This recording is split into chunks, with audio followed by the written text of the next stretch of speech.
जय हिंद साथियों, आज मुझे खुशी हो रहा है ये जानकर कि पिछले 4-5 सालों से हम ऑफलाइन पढ़ाते थे सिर्फ कोचिंग में जा कर के। आज हम फर्स्ट टाइम आप लोगों के बीच 10th क्लास का पूरा सिलेबस लेकर के आए हैं ऑनलाइन, वो भी यूट्यूब पर, और वो भी बिल्कुल फ्री। तो जल्दी जल्दी आप अगर सब्सक्राइब नहीं किए तो हमारे चैनल को सब्सक्राइब कर लीजिए, ताकि आपको सभी सब्जेक्ट का वीडियो समय से मिलता रहे और एक भी वीडियो छूटे नहीं। आपका पूरा कंप्लीटली 10th क्लास का कोर्स कंप्लीट हो पाए, ठीक है। और आपके जो भी जान पहचान के दोस्त हैं उनको भी आप शेयर कर दीजिए। तो आज हम वैसे सब्जेक्ट पर चर्चा करने वाले हैं, आज वैसे सब्जेक्ट का चैप्टर शुरू करने वाले हैं। सबसे पहले जिस सब्जेक्ट को हर स्कूल में, हर कोचिंग में, हर टीचर के द्वारा छोड़ के चला जाता है, मतलब नज़रअंदाज कर दिया जाता है साथियों, और साथ ही साथ विद्यार्थी को भी मन नहीं लगता है, और वो सब्जेक्ट आपको जान के बहुत ही हैरानी होगी और खुशी होगा कि वो सब्जेक्ट है अर्थशास्त्र। हम बताते हैं आपको साथियों कि अर्थशास्त्र हम सबको क्यों पढ़ना चाहिए। साथियों, दुनिया का कोई ऐसा सब्जेक्ट नहीं है जो हमें जीवन में काम नहीं आने वाला, हर सब्जेक्ट काम आने वाला है। लेकिन सारे के सारे सब्जेक्ट, चाहे वो इतिहास हो, साइंस हो, ज्योग्राफी हो, मैथ हो, हिंदी, संस्कृत, दुनिया का कोई भी सब्जेक्ट सब काम आता है। लेकिन साथियों, मरते दम तक अगर कोई काम आता है तो वो आता है अर्थशास्त्र। साथियों, मरते दम तक काम आता है। क्यों? क्योंकि अर्थशास्त्र हमें रुपया का ज्ञान देता है, धन संपत्ति का ज्ञान देता है। मेरे प्यारे छात्रों, आपको ये जान के खुशी होना चाहिए कि रुपया का जरूरी आज के डेट में सबको है, सभी घर में है। अमीर से अमीर घर के लोगों को पैसा चाहिए और गरीब से गरीब घर के लोगों को पैसा चाहिए, चाहे वो किसी भी जाति का, किसी भी धर्म का, इससे कोई मतलब नहीं है। पैसा साथियों हर किसी को चाहिए, यहाँ तक कि भिखारी को भी पैसा चाहिए, ठीक है। तो आज हम वही पैसा, जो सब्जेक्ट आपको पैसा का ज्ञान देने वाला, धन संपत्ति का ज्ञान देने वाला है, उस सब्जेक्ट का आज हम चर्चा करने वाले हैं। तो इस चीज़ से आप सोच सकते हैं कि इतिहास का जरूरत साथियों सब हमेशा नहीं पड़ता है, सिर्फ एग्जाम देते समय पड़ता है, ठीक है। मैथमेटिक्स का जरूरत हमेशा नहीं पड़ता है, साइंस का जरूरत हमेशा नहीं पड़ता है। हम ये नहीं कहते हैं कि आप वो सब्जेक्ट नहीं पढ़िए, वो सब्जेक्ट पढ़िएगा तो आपको काफ़ी नॉलेज मिलने वाला है। लेकिन अगर आप अर्थशास्त्र पढ़िएगा तो आपको धन का ज्ञान मिलने वाला है, संपत्ति का ज्ञान मिलने वाला है, रुपया कमाने वाला ज्ञान मिलने वाला है साथियों। और यही रुपया कमाने वाला ज्ञान जो सब्जेक्ट देता है, वही सब्जेक्ट को सभी के सभी टीचर, सभी के सभी स्टूडेंट नज़रअंदाज करके चलते हैं। तो आज आप ये जान लीजिए कि अर्थशास्त्र आपके जीवन में कितना महत्वपूर्ण रखता है साथियों, ठीक है। तो चलिए हम शुरुआत करते हैं अर्थशास्त्र का। तो अर्थशास्त्र किसे कहते हैं? तो साथियों आप यहाँ पर देख सकते हैं कि यहाँ लिखल है अर्थ और उसके बगल में है शास्त्र। अर्थ का मतलब होता है धन, अर्थ का मतलब होता है धन, और शास्त्र का मतलब होता है ज्ञान। शास्त्र का मतलब ज्ञान वाला पुस्तक, मतलब वैसा सब्जेक्ट, वैसा टॉपिक, वैसा चैप्टर जिसमें धन का ज्ञान का चर्चा हो, उसी को तो अर्थशास्त्र कहते हैं। साथियों ध्यान दीजिएगा, अर्थशास्त्र दो प्रकार के होते हैं। एक होता है व्यष्टि अर्थशास्त्र, जिसे इंग्लिश में माइक्रो इकोनॉमिक्स कहते हैं, और दूसरा होता है समष्टि अर्थशास्त्र, जिसका इंग्लिश में मैक्रो इकोनॉमिक्स कहते हैं। साथियों इस दोनों में होता अंतर क्या है? मैं आपको बता दूं कि 10th क्लास में ये दोनों नहीं पूछता, लेकिन जानकारी के लिए हम आपको सिर्फ बता रहे हैं, इस पर ज़्यादा विशेष चर्चा नहीं करेंगे, बस सिर्फ जानकारी हो इसके लिए हम आपके सामने चर्चा करते हैं। यहाँ माइक्रो लिखल है, माइक्रो का मतलब होता है सूक्ष्म, माइक्रो का मतलब होता है सूक्ष्म अर्थशास्त्र। इसके अंतर्गत क्या होता है कि हमें अर्थशास्त्र के अंतर्गत हम छोटे छोटे चीज़ों का चर्चा करते हैं। छोटे छोटे चीज़ जैसे उपभोक्ता मतलब कस्टमर, दुकानदार, ग्राहक, व्यक्ति का आय, उत्पादन, बस यही चीज, छोटा छोटा चीज पर हम चर्चा करते हैं इसके अंदर। लेकिन समष्टि अर्थशास्त्र अर्थात मैक्रो इकोनॉमिक्स में क्या होता है कि बड़े बड़े अर्थव्यवस्था के बारे में चर्चा किया जाता है। बड़े बड़े अर्थव्यवस्था का मतलब ये होता है कि जैसे राष्ट्रीय आय हो गया, या विदेशी अर्थव्यवस्था हो गया, या बहुत बड़े क्षेत्रफल के बारे में, बहुत बड़े चीज का चर्चा किया जाता है इसके अंदर, ठीक है। चलिए, तो ये था इंट्रोडक्शन अर्थशास्त्र का, ठीक है। वैसे अर्थशास्त्र के जनक एडम स्मिथ को कहा जाता है।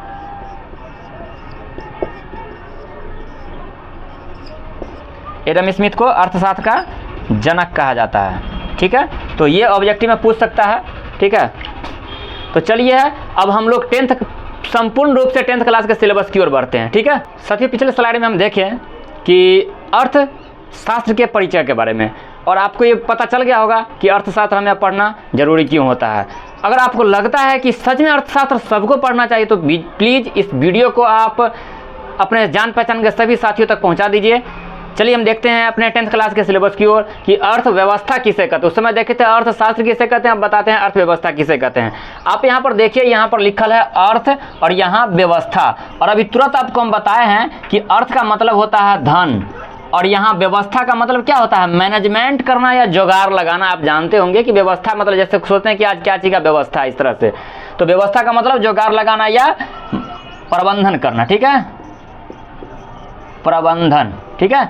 तो प्रबंधन करना होता है। अब हमें अर्थ का प्रबंधन कैसे होगा, अर्थ का जुगाड़ कैसे लगेगा, व्यवस्था कैसे होगा, जब हम कोई काम करेंगे, मतलब रुपया कमाने वाला काम करेंगे, जब हम कोई आर्थिक क्रिया करेंगे तब हमें रुपया का जुगाड़ होगा या फिर अर्थ का जुगाड़ होगा, व्यवस्था, ठीक है।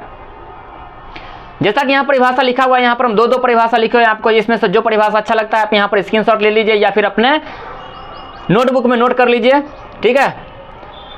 और वो परिभाषा ये है कि जब हम शारीरिक अथवा मानसिक रूप से किसी आर्थिक क्रिया को करते हैं, जब हम शारीरिक अथवा मानसिक रूप से किसी आर्थिक क्रिया को करते हैं, आर्थिक कार्य को करते हैं, आर्थिक कार्य का मतलब जैसे रुपया कमाने वाला कोई भी काम आर्थिक क्रिया ही होता है, ठीक है। आर्थिक क्रिया में जैसे आ जाएगा आपको कृषि आ जाएगा, परिवहन आ जाएगा, बैंकिंग व्यवस्था आ जाएगा, बीमा कंपनी आ जाएगा, इस तरह से व्यापार आ जाएगा, संचार व्यवस्था आ जाएगा, ठीक है।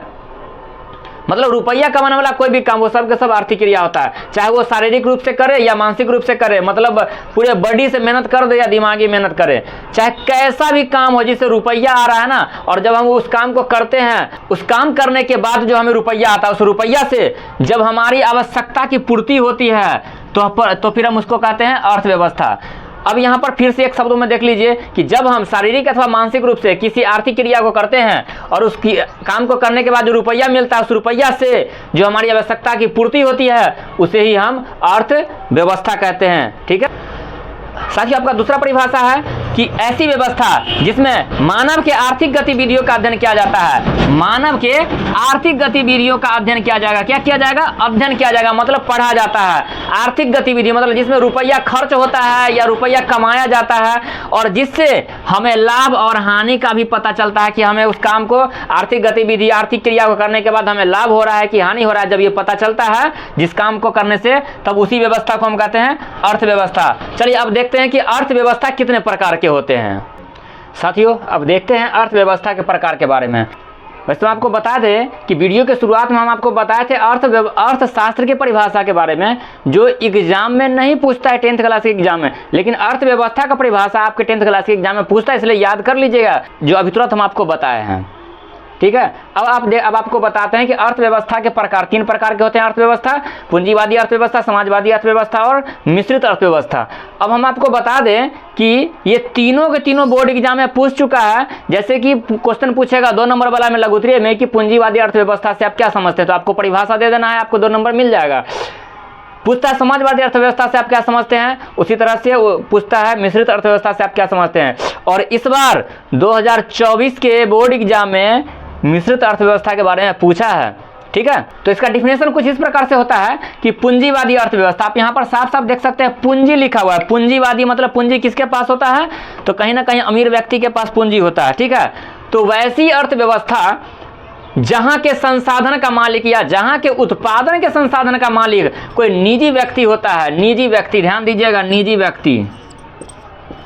जब उत्पादन के संसाधन का मालिक या स्वामित्व कोई निजी व्यक्ति के पास होगा, तब उस वैसे वहाँ के अर्थव्यवस्था को पूंजीवादी अर्थव्यवस्था कहेंगे। जैसे अमेरिका हो गया, जापान हो गया, इंग्लैंड हो गया, ये सब के सब कौन में आता है, पूंजीवादी अर्थव्यवस्था में आता है। और समाजवादी अर्थव्यवस्था में क्या होता है, जहाँ के संसाधन का मालिक वहाँ का सरकार होता है, वहाँ का सरकार होता है, या जहाँ, तो वैसे अर्थव्यवस्था को हम समाजवादी अर्थव्यवस्था कहेंगे। जैसे जहाँ जिस देश में लोकतंत्र नहीं, राजतंत्र ही चल रहा है, जैसे उत्तर कोरिया हो गया, रूस हो गया, चीन हो गया, वैसे रूस और चीन में तो लोकतंत्र भी है और राजतंत्र भी है, ठीक है। लेकिन वहाँ का अर्थव्यवस्था जो है ना, रूस और चीन का, उत्तर कोरिया हो गया, उस सब जगह का अर्थव्यवस्था समाजवादी अर्थव्यवस्था, मतलब वहाँ के संसाधन का मालिक या स्वामित्व वहाँ के सरकार के हाथ में होता है, ठीक है।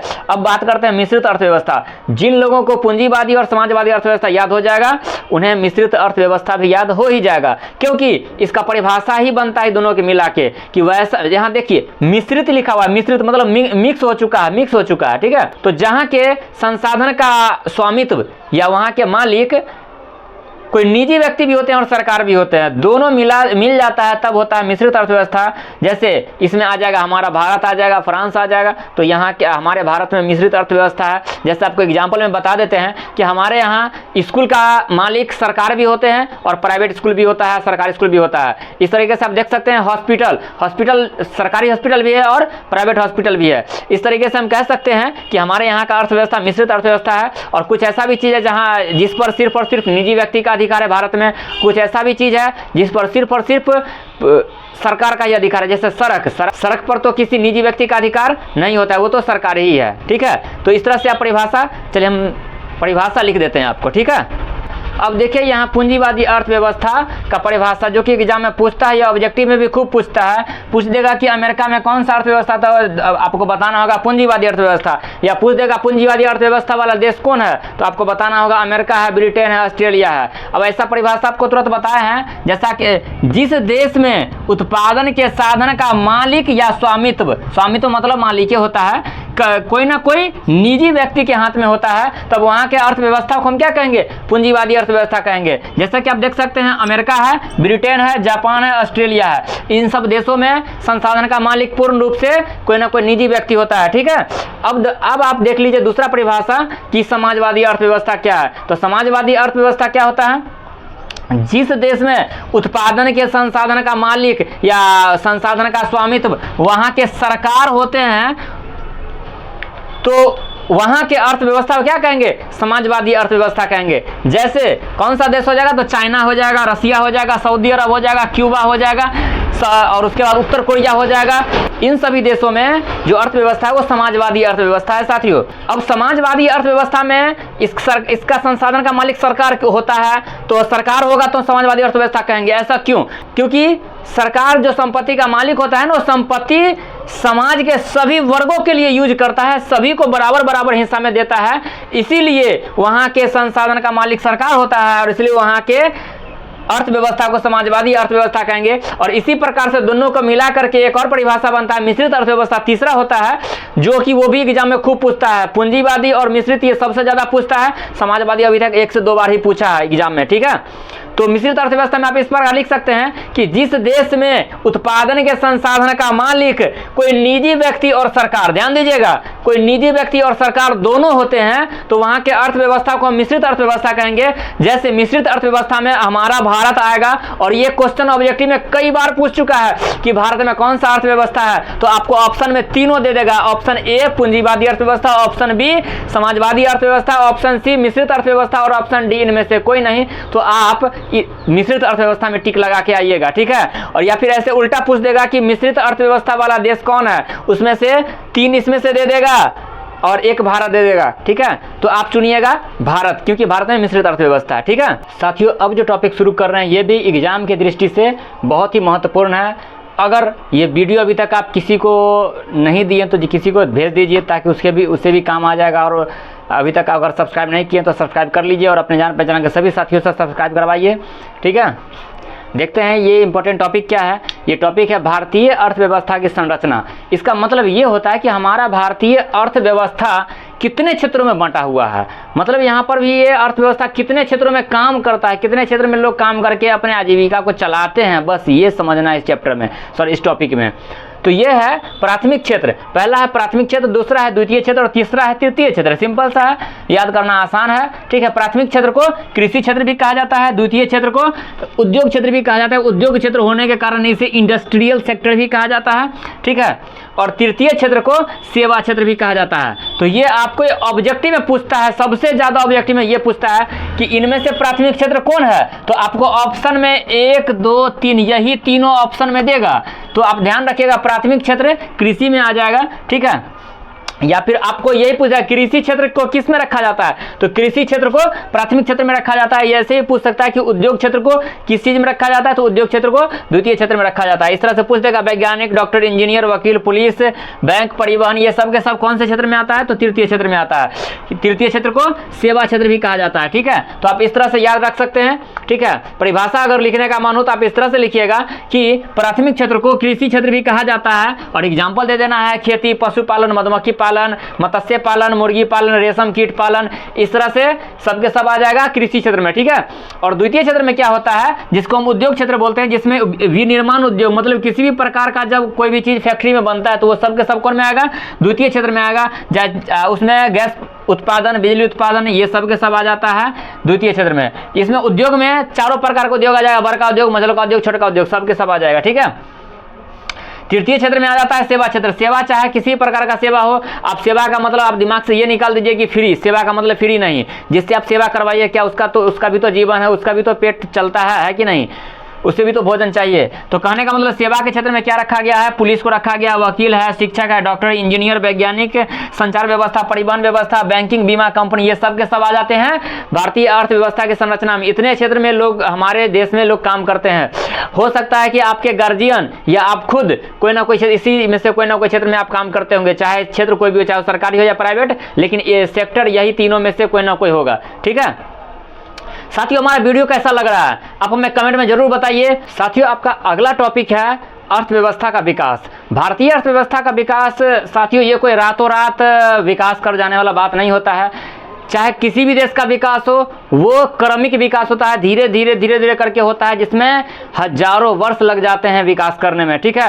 तो भारतीय अर्थव्यवस्था के विकास को हम दो वर्गों में बांट करके देखते हैं, एक होता है आर्थिक विकास और एक होता है मौद्रिक विकास। ये दो विकास पर चर्चा करेंगे, तभी समझ में आएगा कि भारतीय अर्थव्यवस्था का विकास कैसे कैसे हुआ है, आर्थिक विकास और मौद्रिक विकास। साथियों, ये आर्थिक विकास और मौद्रिक विकास के बारे में बहुत सारे वैज्ञानिकों का अलग अलग चर्चा है, अलग अलग डिफिनेशन है, अलग अलग टाइप से लोग वैज्ञानिक लोग अपना अपना ओपिनियन दिए हैं। इसमें हम सबसे पहले देखते हैं आर्थिक विकास के बारे में। आर्थिक विकास के बारे में कुछ प्रोफेसर का कुछ अलग अलग विचार है, जैसे प्रोफेसर मेयर और बाल्डविन, मतलब ये दोनों वैज्ञानिक मिलकर के आर्थिक विकास के बारे में क्या बोले हैं कि आर्थिक विकास एक ऐसी प्रक्रिया है, मतलब वो प्रक्रिया, ठीक है, एक ऐसी प्रक्रिया है जिसके द्वारा लंबे समय में, ध्यान दीजिएगा, लंबे समय में मतलब कम समय में नहीं, बहुत लंबा समय, जैसे 50 साल, 100 साल, 200 साल, 500 साल, ये बात किया जा रहा है, ठीक है, कि लंबे समय में किसी अर्थव्यवस्था की वास्तविक राष्ट्रीय आय में वृद्धि होती है। किस में वृद्धि होती है?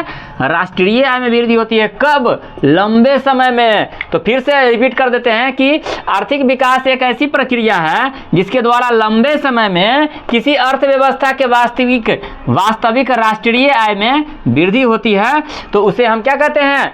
आर्थिक विकास कहते हैं, ठीक है। और उन्होंने एक और लाइन लिखा है कि आर्थिक विकास का मुख्य उद्देश्य क्या है कि अर्थव्यवस्था के तीनों क्षेत्रों में उत्पादन का स्तर क्या होना चाहिए? ऊंचा होना चाहिए, ठीक है। तो उत्पादन का स्तर तीनों क्षेत्र, मतलब कौन कौन तीनों क्षेत्र? प्राथमिक क्षेत्र, द्वितीय क्षेत्र और तृतीय क्षेत्र, मतलब कृषि क्षेत्र, उद्योग क्षेत्र और सेवा क्षेत्र का तीनों क्या होना चाहिए? उसका स्तर ऊंचा होना चाहिए, मतलब हाई होना चाहिए, मतलब ज्यादा विकास होना चाहिए, ज्यादा लाभ होना चाहिए, ठीक है। अब यहाँ पर देखते हैं श्रीमती उर्सला हिक्स के द्वारा इन्होंने क्या कहा है। ये कोई महिला अर्थशास्त्री हैं, इन्होंने आर्थिक विकास और आर्थिक वृद्धि में अंतर बताया। ध्यान दीजिएगा साथियों आप लोग कि ये बहुत ही इंपॉर्टेंट है। इंपॉर्टेंट क्यों है? क्योंकि ये क्वेश्चन आपके बोर्ड एग्जाम में पूछ चुका है कि आर्थिक विकास और आर्थिक वृद्धि में क्या अंतर है। तो अभी हम अंतर नहीं लिखेंगे, सिर्फ आपको मुंह से बोल देते हैं, आप सुन करके लिख लीजिएगा। वैसे बोर्ड पर हम यहाँ पर लिख दिए हैं कि आर्थिक विकास का यूज कहाँ किया जाता है। वैसे बहुत सारे वैज्ञानिकों का, बहुत सारे अर्थशास्त्रियों का यह कहना है कि विकास और वृद्धि में कोई खास अंतर नहीं है। विकास शब्द का प्रयोग भी डेवलप के लिए किया जाता है और वृद्धि शब्द का प्रयोग भी डेवलप के लिए ही किया जाता है। लेकिन उर्सला हिक्स ने कुछ अंतर बताई है कि आर्थिक विकास शब्द का प्रयोग जो किया जाता है विकासशील देश के लिए, मतलब जो विकास कर ही रहा है, अभी विकास के रास्ता पर चल रहा है, विकास हो ही रहा है, अभी विकास हुआ नहीं है लेकिन हो ही रहा है। तो वैसे विकासशील देश के लिए आर्थिक विकास का प्रयोग किया जाता है, लेकिन विकसित देश के लिए आर्थिक वृद्धि का प्रयोग किया जाता है। विकसित देश का मतलब क्या होता है? जो विकास कर चुका है। साथियों, अब हम आज का वीडियो यहीं तक रहने देते हैं, बहुत ज्यादा लंबा नहीं करेंगे, ठीक है। अब आपका कल जो वीडियो आएगा वो आएगा आर्थिक नियोजन, जिसमें पंचवर्षीय योजना आएगा, ठीक है, वो भी आता है आर्थिक विकास के अंदर, ठीक है।